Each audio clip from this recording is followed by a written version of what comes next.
కొంతమంది అబద్ధాలాడి, దొంగతనాలు చేసి, ఇంకేదేదో చేసి, చేయకూడని అన్యాయాలు, మోసాలు చేసి అవి తీసుకొచ్చి దేవుడికి ఇస్తే దేవుడు వాటిని అంగీకరిస్తాడు అనుకున్నారా? నువ్వు లక్షలు తెచ్చిచ్చినా దేవుడు వాటిని అంగీకరించాడు. అర్థమవుతుందండి? అలాంటి సొమ్మును దేవుడు ఎంత మాత్రం కూడా అంగీకరించాడు. వేశ్య పడుపూర్తి చేసి అలాంటి సొమ్ము తీసుకురావద్దు అని దేవుడు చెప్తాడు. కుక్కను అమ్మి కుక్క వేళ కూడా తీసుకొచ్చి దేవుని మందిరంలో వెయ్యొద్దు అంటాడు. అర్థమవుతుందా? అబద్ధాలాడి మోసం చేసి సొమ్మును సంపాదించుకుని దేవుని మందిరంలోకి తీసుకురావద్దు అంటాడు.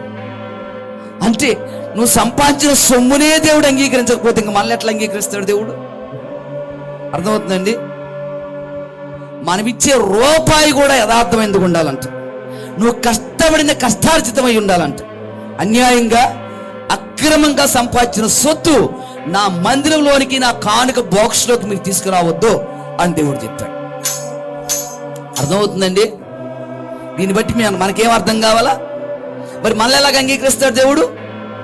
కనుక దేవుడు చెప్తున్న మాటలు చాలా జాగ్రత్త.